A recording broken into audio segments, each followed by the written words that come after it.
Daawwattoota keenya akkam jirtu nageenyi badhaadha. Qophii keenya kaarraa Nubiyaa miidiyaa irratti sagantaa soora irratti gargaaraa Profeesaraa Buzayo Dagafaa qabadheen dhufee jira. Sagantaa teenya kaarraa irratti marii jajjabduu gaggeessina. Gargaaraa Profeesaraa Buzayo Dagafaadha waamicha keenya dhageessanii stuudiyo keenya nu argamuudhaaf maqaa daawwattoota keenyaatii fi maqaa Nubiyaa miidiyaatiin guddaa galatoomaa isiniin jenna. Galatoomaa isinillee.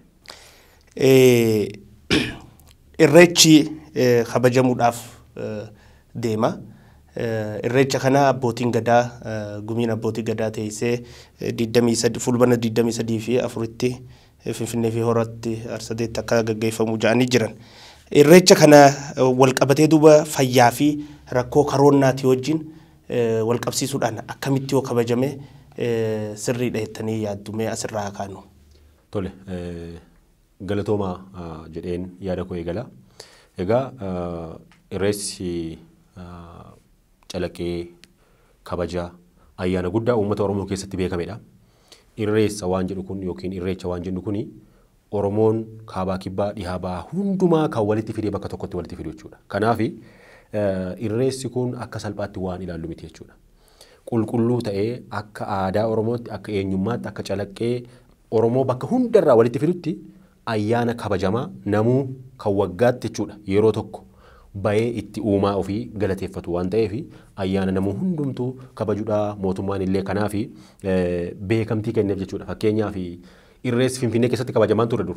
Irreessi Finfinnee keessatti kabajamaa hin turre bara darbe erga jijjiirama siyaasaatii asitti hooggansi amma biyya bulchuu kan irreessi Finfinnee keessatti kabajamu jedhe. Namoonni hedduun irreessi Finfinnee keessatti hin kabajamaa jedhanii sodaataa turan.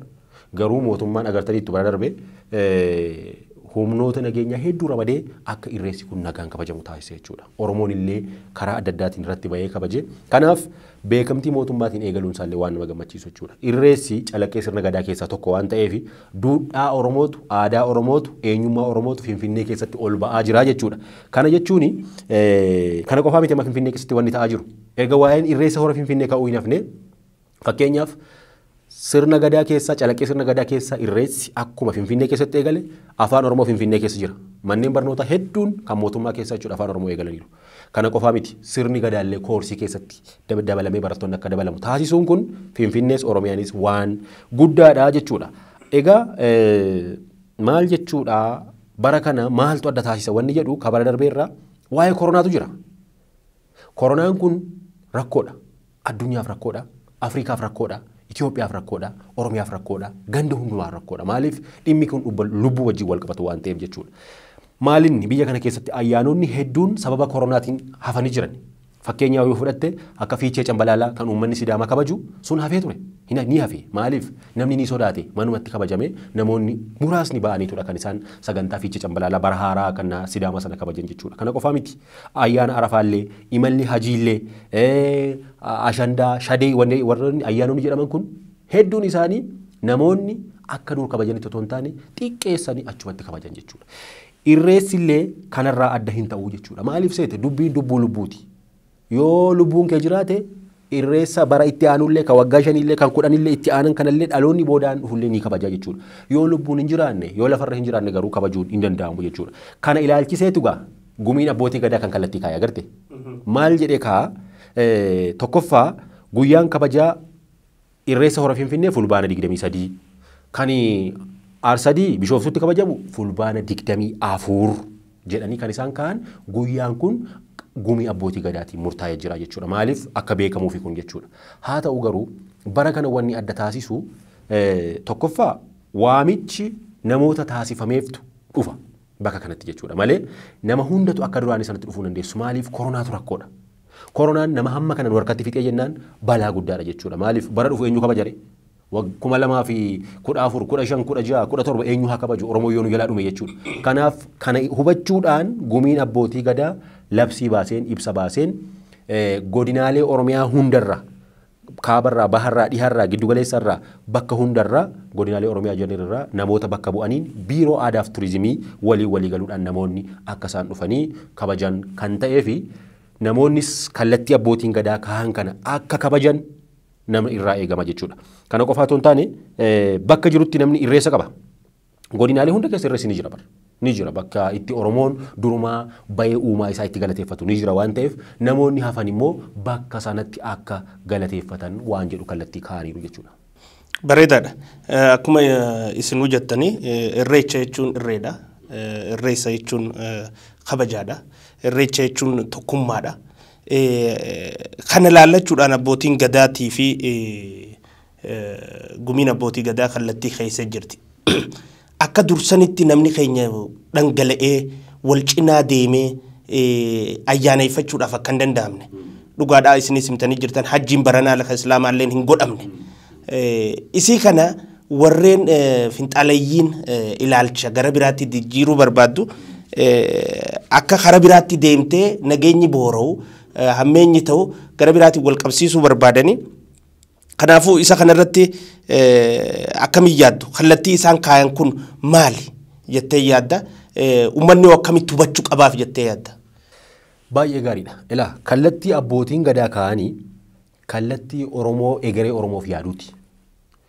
Kallattii abbootiin gadaa kaa'an kallattii duudhaa Oromummaarraa maddedha. Oromoon sirna gadaa kabaja jechuun Oromoon wal kabaja jechuun yoo abbootii gadaa dhaga'edha. Gumii abbootii gadaa hin dhageessu taanaan eenyuuf ajajamta? Meeqoy? Namni ati ajajamtuuf hin jiru jechuudha akkana taanaan. Maal jechuudha kun? Dubbiin akka durii miti. Namni akka durii sana yaa'uu hin danda'u.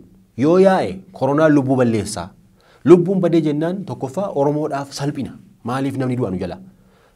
Sababa koronaatiin namni irreessi bar kanuma qofa miti. Irreessi kabaranaa qofa miti kabajamu kan 2013 kana qofa toon taane 14 jira 15 jira 16 jira itti fufa hagadhuma nutu darba malee irreessi hin darbu. Kanaaf wanni barana akkanatti nama sardullee hin jiru namuu lubbuu ofii baraaruutu irra jiraata jechuudha. Garuu immoo sarmooniinsaa sagantaansaa kun immoo akka itti fufuuf mootummaanis kallattii kenneera. Bulchiinsi magaalaa Finfinnees ni beeka. Koreen abbootii gadaas gumiin abbootii gadaas kana beeku jechuudha. Namoonni amma siyaasatti qabu barbaadanii kuni haasaa xixiqqaadha. Maaliif seete? Jalqabumaa eenyu heeyyame? Eenyu beekamtii kenne irreessa Finfinnee? Isaantu kenne miti. Bara darbee kan eegalchiise hooggansa muummee ministeera Dr. Abiyi Ahimadiin Finfinnee keessatti eegaluu qabaa jedhamee kallattii mootummaan kaa'een malee utuu mootummaan hin keenye maal namni akkanatti yaa'ee kabaja? Maa durumaan kabajin? Bara wayyaanee maan kabajin? Waggaa 27 darbe bara durii maan kabajin irreessa Finfinneetti hin mijanne amma garuu kallattiin jiru namuu aadaa ofii calaqqisiisuu danda'a. Finfinneen immoo irreessi hora Finfinnee immoo irreessa hangafa jedhee mootummaan kallattii kaa'e. Amma akka waan ofii heeyyamanitti namoonni tokko tokko biyya alaa taa'ee diiyaasporaan akka waan ofii irreessa jalqabsiisetti haasa'a. Irreessa diiyaasporaanis hin jalqabsiisne ka jalqabee jijjiirama siyaasaa dhufeen Oromoon qeesaatti kabajachuu qaba jedhee kan kallattii kaa'e mootummaadha biyya seera qabu keessa jirta jechuudha. Kanaafi namoonni alaa siyaasa waliin laaquu barbaadan kun sirrii miti jechuudha. Maaliif of jalaa balleessina yeroo hunda? Siyaasatti makuu kaleessa dhugaadha.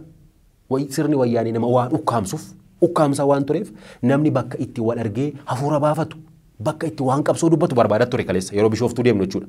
Nama hunda bishooftuu kan dhaqnu inni guddaan namni jechuudha wal argee dhimma siyaasaa Oromoo qabsoo Oromoo dubbachuuf ture. Kalee fi harri garuu tokko miti. Waa hedduu jijjiirame. Hooggansi jijjiirame. Paartiin jijjiirame. Waan hedduun irreessi Finfinnee ka jennu kun kan waggaa 150 badee ture dhufee gale. Kanaafi waan dhufee sirka gale immoo situ kunuunfatee deemuu qaba malee namoonni asiif asii wacaniif sirrii miti jechuudha. Egaa irreessi kun maali? UNESCOon beekamtii kenneefii jira. Nagaadha uummata of keessatti qabata sabaaf salammii ni kabaja wanni kun beekamuu qaba ayyaanni kun salphaa miti jedheetu irreessaaf beekamtii kan kennee jiruu fi akka nagaa ta'uuf akka fuuldureen Oromoo fuuldureen Itoophiyaa gaanfa Afrikaallee karaa kanaan mul'atuufi malee akka bakki kun bakka jeeqamaa ta'ee namni wal arrabsu bakka itti wal faarsitu bakka itti wal arrabsitu otoo hin taane bakka itti uumaa ofii galateeffattu. Bareeda kanumaa hojii wal qabatee irreechi kana qaamota siyaasaadhaan walitti makuutu jira. Hiikoo irreechaa kana faalleessuu warra barbaadu. Irreechi siyaasaadhaa miti. Duudhaa Oromooti. Akkuma isinuu jettanii UNESCO fi kanarrattis beekamtii harkatee jira. Warri siyaasaadhaan waliin makee dantaa ifii keessa gaggeeffachuu barbaadu kun kabajaa irreecha kanaa ni xiqqeessa immoo ni dabalan jettee yaadda. Uummanni yoo isaan kanarraa akkamitti feeguu qaba jettee yaadda. Baay'ee gaarii gaaffii gaarii kun. Egaa irreessi nagaadha, irreessi jaalala, irreessi tokkummaadha, irreessi eenyummaa Oromooti jennee kaaneerra. Wanna kana kaanee yoo siyaasaan makne, yoo bakka itti namni jeeqamu taasisne, yoo bakka itti wal arrabsan taasisne rakkoo hedduu qaba. Siyaasaaf waliin laaquu hin qabnu irreessa jechuudha. Irreessi Oromoon hundi maaliif seete? Oromoon ilaalcha adda addaa qabu, amantaa adda addaa hordofu, bakka adda addaa jiraatu, kan biyya keessa jiraatu, kan biyya alaa jiraatu, kun hundi dhufee bakka itti wal arguudha bara. Malee kan paartii tokko miti. Kan badhaadhinni waamu miti irreessi, yookiin kan abaawoon waamu, yookiin kan kaafaa'oo waamu, yookiin kan paabaa'oo waamu, yookiin kan riippablikaan dimokiraatii waamu miti bara kun. Sun bakka qaba, bakka ofii qaba. Isa sana dhimma siyaasaa bakka siyaasaatti haasofta. Bakka sanatti mormuu dandeessa, deeggaruu dandeessa, yaada fedhe kaasuu dandeessa. Bakki kun garuu Oromoon hundi wal ga'ee bakka itti eenyummaa isaa calaqqisiisee Oromummaa mul'atee uffata aadaa isaatiin alaabaa abbaa gadaa qabatee dhufeetu eenyummaa isaa qe'ee ofiirratti mul'isudha irreessa jechuun. Malee bakka ati dhuftee irratti paartii kana abaartee paartii sana deeggartee nama kana abaartee nama sana deeggartee dhimma namaa miti jechuudha. Dhimma bacaqii gannaa keessaa dukkana sana keessaa baatee birraatti dhufuu kana waaqaan itti galateeffattu galatoomi jettee kana caalaa immoo Oromoon akka mallattootti fayyadamee bakka hundarraa walitti dhufee kan tokkummaa isaa itti mul'ifatu malee yoo akkana ta'e miidhaan isaa hedduudha bara. Yoo siyaasaa waliin laaqna ta'e, yoo wal arrabsuu jira yoo ta'e tokkoffaa miidhaan isaa maali seete? Beekamtii yuuneskoon kenne kun gaaffii keessa gala agarte. Maaliif yuuneskoon kan kenne dhimmi kun dhimma kabajamaadha jedhee kenne. Yoo kennu wanni kun nagaa ta'uunsa, jaalala ta'uunsa, tokkummaa ta'uunsa itti fufaa ta'uu qaba. Yoo itti fufaa miti ta'ee namni bakka kanatti jeeqama ta'e yuuneskoon dhimma kana gaaffii keessa galchaa deema. Dogoggoraa wanni kuni uummanni bakka kanatti wal arrabsa yoo ta'e, tokkummaan hin jiru yoo ta'e, jaalalli hin jiru yoo ta'e, nuti tokkummaa, jaalala, eenyummaa kabajatu as keessa jira jenneetu galmeessine jedhe. Kanaaf gaaffii keessa gala. Lammaffaa rakkoon yoo nagaa dhabe bara baraan illee namni xiqqaataa deema laal. Atis anillee taanaan nagaan hin jiru yoo ta'e nagnu bara.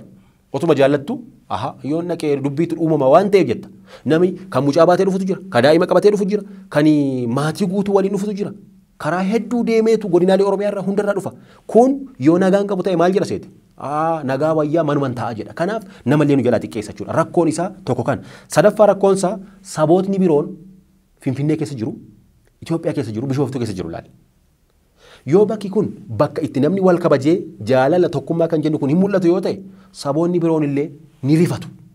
Ni rifatu jechuudha. Maaliif bakki kun nagaa ta'ee Oromoon warra kaan hawwachuu qaba malee yoo bakka jeequmsaa ta'e balbala ofii cufata irreessa dhufe jennaan namni rifatee taaksiin rifatee manni hoteelli cufamee suuqiin cufamee bishaan bakka dhugduu dhabda kun maal fida seete qofaatti si hambisaa jechuudha. Kanaaf namni dhufu jaalala tokkummaa labsaa deemuu qaba jechuudha. Rakkoo kabiraanii tokkummaa Oromoolee ni diiga.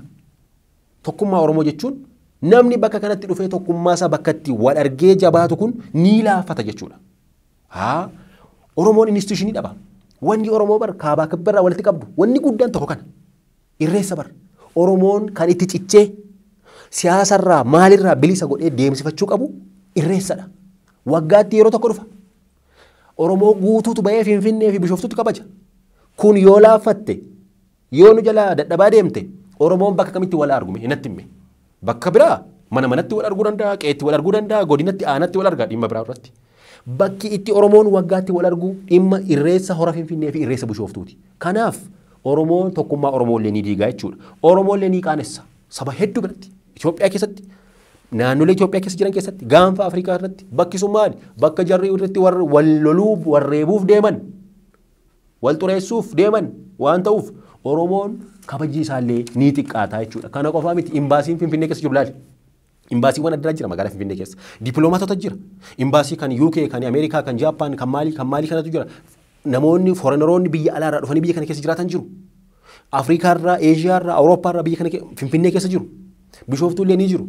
Bakki kun hawataa yoo ta'uu baate maal godhu seete guyyaa sana cufatanii oolu. Bara darbe wanni kanis ture bara. Imbaasiiwwan magaalaa kana keessa turan bara darbe irreessi dhufuuf jennaan hedduun isaanii sarkulaarii xalaa keessoo waliif erganiitu sodaatanii mana taa'aa turan. Imbaasiiwwan hedduun jechuudha. Kana qabatamaadhaan waan bira gahamedha jechuudha. Maalinni kun garuu dhumarratti Oromoon waliigalee tokkummaan gaafa nagaadhaan xumuru irreessi nagaa ta'uusaa mirkaneeffataa deema jechuudha. Kanaaf rakkoon irreessi siyaasa waliin laaqamu kiraayisisii gaaga'ama siyaasa guddaa gaaga'ama badaa Oromoo irratti fida waan ta'eef Oromoon hundumtuu dhimma kana dhimmi siyaasaa yeroo qaba yeroo sanatti namni waan fedhe dubbachuu danda'a amma garuu kun irreessi kabaja jaalala tokkummaa jedheetu bayeetii nagaan bayee nagaan seenuu qaba jechuudha. Bareeda. Gara biraatiin irreechi kun isinis jettanii jirtanii akka milkaa'u kabaja irreechaaf qabnu Oromoon garsiisuun dirqama Oromootaati. Kanaafuu irreechi kun akka milkaa'u Oromoon maal godhu qaba? Maal raawwachuu qaba? Maal jala deemuu qaba jettanii yaaddu? Baay'ee gaarii, gaaffii gaariidha. Tokkoffaa irreessi kun kan keenya jenneerra. Oromoo biyya keessa jiruu fi biyya alaa jiru hunda kan walitti qabuu jenneerra. Akka simmintoo ashawaa walitti qabee mana guddaa ijaaru kan Oromoo hunda kana amantaa keenyaan amantaa adda addaa ilaalcha adda addaa hunda kana kan walitti qabee nu qabu irreecha jenneerra. Kanaaf akka milkaa'uuf irreessa bara kanaa qofaa miti irreessumti kana booda dhufu kan Finfinneetti kabajamu kan Bishooftutti kabajamu kan Qeeqeetti illee godinaalee Oromoo keessatti kabajamu kuni akka milkaa'uuf yeroo kamiyyuu taana tokkoffaa murtee abbootiin gadaa tibba irreessa dabarsan kabajuun waan guddaati. Ilma abbaa gadaa jechuun kana bara. Ilma abbaa gadaa kataatu murtee abbootiin gadaa dabarsu yoon kabajne kon ta'u akkamitti ta'a? Kanaaf waan abbootiin gadaa jedhan kana kabajuun murteessaadha. Maaliif sabni biraan si dhaggeeffata? Jarri kun waan abbootiin gadaa jedhanuu hin kabajanii siin jedha bara. Eenyuun dhagaa Oromoon? Abbootii gadaa dhaga'uun dirqamadha jechuudha. Lammaffaa irratti irreessaa fi siyaasa adda baasuun baay'ee barbaachisaadha. Yeroo siyaasa haasofna. Rakkoon hin jiru. Oromoon siyaasa haasa'uudhaanis ni beeka sirriitti. Sun yeroo qaba waan ta'eef irreessa irratti garuu dhimma irreessaa bahee galuu nagaan bahee galuu waan sanatti xiyyeeffachuu qaba. Adda baasuu qabna jechuudha. Sadaffaa irratti sabootni biroon akka hawwataman taasisuudha. Saboota birootti jaalala agarsiisuudha. Tokkummaa agarsiisuudha. Hawwachuudha saboota biroo malee akka rifatee si jalaa baqatu taasisuun sirrii miti. Akka hoteela isaa, suuqii isaa, konkolaataan taaksiin magaalaa keessaa baduu taasisuun sirrii miti jechuudha. Lammaffaa kanatti aansee qabeenya sirna gadaa keessatti waa hundaaf kunuunsa kenna. Akkuma kana mana namaa, suuqii namaa, marga, bishaan waan agarru hunda kunuunsaa deemuutu nurra jiraata jechuudha. Gaaf kana namni illee alaa hawwatamaa dhufa jechuudha.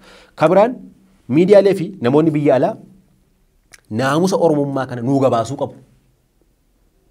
Oromoon nagaadha, Oromoon jaalala kan jedhu asirratti mul'isnee jennaan miidiyaaleen addunyaallee nuu gabaasuu jechuudha. Kanaaf akka maqaan Oromoo hin bannetti hirmaachuutu nurra jiraataa yaada jedhuun qabaan. Bareedaadha. Marii keenya walii galchuu dura irreechaan wal qabatee dhaamsi ilmaan Oromoo kan biyya keessaas kan biyya alaa jiraniif dabarsuun qaba jettu yoo jiraatte carraasii kanna. Dhumarratti yaadii ani jechuu barbaadu irreessi kan keenya, irreessi kabaja keenya, irreessi kabaja eenyummaa keenyadha. Tokkummaa keenya karaa itti mul'isnudha jechuudha. Irreessi bakka yaada adda addaa qabannee dhufnee garuu tokkummaa Oromoo bakka itti mul'isnudha jechuudha. Waan kun immoo instituushinii jabaa waan jabaa akkanaa kana jabeeffachuutu nurra jiraata jechuudha. Wanni akkasii kun salphaatti hin argamu waan ta'eef jechuudha. Kanaaf irreessi akkuma durii haala gaariidhaan kabajuun itti fufuu gaarii ta'etu jiru. Wanni barana adda taasisu dhimma koronaa waan ta'eef namuu dhimma koronaa kanarratti yaaduutu irra jiraata jechuudha. Kabara kaaniif kabara ammaa waliin tokko taasisuu nurra jiraatu. Sadaffaa irratti yeroo kamiyyuu taanaan bakka Oromoo wal ga'u irratti kabaja Oromoof hojjechuu qabna. Bakka Oromoon jiru tokko keessa jirra yoo ta'e, Oromootu waliin jira yoo ta'e, maqaa Oromoon saba guddaa ta'uu kana yeroo hunda jaalala nagaa tokkummaa kana hammachuu keenya mul'isaa deemuutu nurra jiraata malee namoonni biroon maqaa badaa maqaa hin taane akka nutti moggaasan taasisuun sirrii miti yaada jedhuun qaba. Irreessi baranaas kan nagaa, kan gammachuu, kan jaalalaa, kan itti Oromoon hundi wal argu bakka bakka qe'eessaatti illee akka kabajatu kan akka nu ta'uu fi murtee abbootiin gadaa kennan illee akka kabajnu bara itti taanu haa ta'uu jechuun barbaada. Bareeda. Daawwattoota keenya gargaaraan Profeesara Buzayo Daggafaa wajjin mariin irreecha irratti goone asirratti raawwata. gargaaraa Profeesaraa obbo Buzayo Geddefa ila studio keenya dhuftanii gaafii deebisa nu wajji godhu keessaniif maqaa daawwattoota keenyaan irra deebinee isin galatoomfanna. Galatoomaa isinillee. Daawwattoota keenya sagantaa biraatiin hanga walitti dachaanu qophii keenya kan waa walii raawwanna. Irreechi baranaa kan milkii, kan dagaagina, kan tokkummaan keenyatti cibu, kan badhaadhina ittiin milkan akka ta'u abdii keenya nagaan nu tura.